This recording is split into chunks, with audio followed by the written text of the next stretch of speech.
Hello નમસ્કાર મિત્રો। આપણે પહેલા ત્રિકોણ માટે જોયું કે કોઈ ત્રિકોણને જ્યારે કોઈ રેખા ભાગતી હોય, કોઈ એક રેખાને સમાંતર રેખા બીજી રેખાને જ્યારે ભાગતી હોય ત્યારે કઈ રીતે એના ગુણોત્તર મળે। હવે આપણે તેવી જ રીતે સમલંબ ચતુષ્કોણ માટે જોવાનું છે કે સમલંબ ચતુષ્કોણની કોઈ બે બાજુ જે સમાંતર ન હોય તેને કોઈ રેખા જ્યારે વિભાજન કરતી હોય અને તે રેખાઓ બીજી બે બાજુઓને સમાંતર હોય તો તે કઈ રીતે અને કયા ગુણોત્તરમાં વિભાજન કરે સમલંબ ચતુષ્કોણનું તે આપણે આ વિડીયોની અંદર જોવાનું છે કે ક્યારે કોઈ બીજી અલગથી રેખા મળે તે બીજી બે બાજુને સમાંતર હોય અને બીજી બે બાજુ જે સમાંતર ન હોય તેનું વિભાજન કરતી હોય તો તે કયા ગુણોત્તરમાં વિભાજન કરે છે બીજી બે બાજુઓનું તે આપણે આ વિડીયોની અંદર જોવાનું છે કે કોઈ સમલંબ ચતુષ્કોણ માટે જ્યારે કોઈ બે રેખાઓને સમાંતર ત્રીજી રેખા જ્યારે બીજી બે બાજુઓ સમાંતર ન હોય તેનું વિભાજન કરે તો તે કયા ગુણોત્તરમાં વિભાજન કરે અને કઈ રીતે કરે તે આપણે આ વિડીયોની અંદર જોવાનું છે। તો તમે જુઓ વિડીયો કે કયા ગુણોત્તરમાં તે સમલંબ ચતુષ્કોણનું વિભાજન કરે છે। જ્યારે કોઈ ચતુષ્કોણ આપેલો હોય અને ચતુષ્કોણ ઉપરથી તેને સમાંતર બે બાજુઓ આપેલી હોય અને તેના ઉપર કોઈ બિંદુ આપેલા હોય તો સાબિત કઈ રીતે કરવું આપણે તેને બે બાજુઓ સમાંતર એક બાજુના છેદમાં બીજી બાજુ અને બીજી ત્રીજી બાજુના છેદમાં ચોથી બાજુ હોય તો તેને સાબિત કઈ રીતે કરવું છે કે તે બરાબર મતલબ ઇક્વલ છે। તો તે આપણે આ એક્ઝામ્પલમાં જોવાનું છે કે કોઈ સમલંબ ચતુષ્કોણ આપેલો હોય તો તેની બાજુઓ કઈ રીતે એકબીજાને ઇક્વલ છે તે આપણે સાબિત કરી શકીએ। તો અહીંયા શું આપેલું છે, કોઈ સમલંબ ચતુષ્કોણ ABCDમાં AB સમાંતર છે DC ને, મતલબ એક બાજુ સમાંતર છે DC ને, મતલબ બીજી બાજુને સમાંતર છે। બિંદુઓ E અને EF તેની સમાંતર ન હોય તેવી બાજુઓ AD અને BC પર એવા છે, મતલબ બે સમાંતર ન હોય એટલે આ બે સમાંતર નથી કેમ કે આ બે એકબીજાને તો એક એંગલ છે, મતલબ આગળ જતા એ ક્રોસ થઈ જવાની છે એટલે આ બે સમાંતર નથી કેમ કે આ બે સમાંતર છે, એકબીજાને ક્યારેય ટચ નહીં થાય, અટેચ નહીં થાય અને આ બે લાઈન એવી છે કે જે એકબીજાને આગળ જતા અટેચ થઈ જશે। તો મતલબ અહીંયા આ E અને F બે બિંદુઓ આપેલા છે અહીંયા AD અને BC ઉપર અને એવા આપેલા છે કે EF અને AB ને સમાંતર હોય, બેને સમાંતર હોય EF અને AB એ બે સમાંતર થઈ જાય તો તમારે સાબિત શું કરવાનું છે, AE/ED is equal two BF/FC, મતલબ AE/ED is equal two BF/FC આ તમારે સાબિત કરવાનું છે સમલંબ ચતુષ્કોણ ABCD માટે, બરાબર છે। તો સિમ્પલ આપણે સૌથી પહેલા શું કરવાનું છે, એક લાઈન અહીંયા બનાવી લેવાની છે કે આપણે આ બે સમલંબ ચતુષ્કોણનું બે ભાગમાં સરખી રીતે વિભાજન કરે એવી એક લાઈન આપણે અહીંયા દોરી દઈએ કેમ કે આપણે ક્ષેત્રફળ લેવા માટે ઈઝી રહે તો જ આપણે સાબિત કરી શકીએ ને કે બે એકબીજાને સમપ્રમાણમાં છે। આપણે એક આ સિમ્પલ લાઈન બનાવી લીધી છે, બરાબર છે, એક ચતુષ્કોણની અંદર એને અહીંયા આપણે તમે બિંદુનું નામ આપી દો, G આપી દો, બરાબર છે, ABCDEFG આવી છે તો G નામ આપણે એને આપી દીધું છે બિંદુને। તો સિમ્પલ તમારે અહીંયા પહેલા શરૂઆતમાં લખવાનું છે કે EF ને Gમાં છેદતી રેખા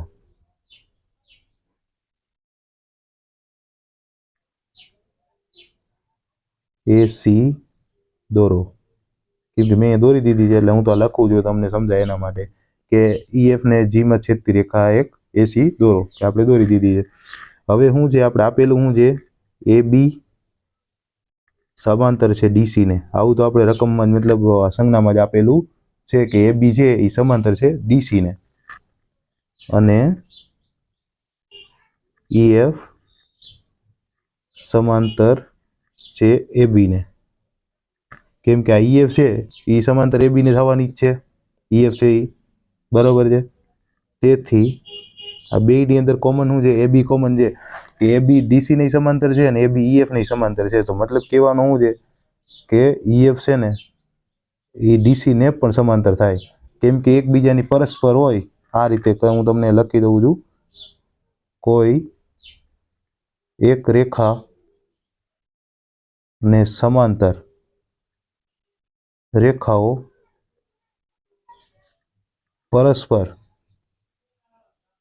સમાંતર હોય, કેમ કે એક રેખાને જે સમાંતર રેખા હોય એ બીજી એ જ રેખાને બીજી સમાંતર રેખા હોય તો તે પરસ્પર રેખાઓ પણ સમાંતર જ હોય।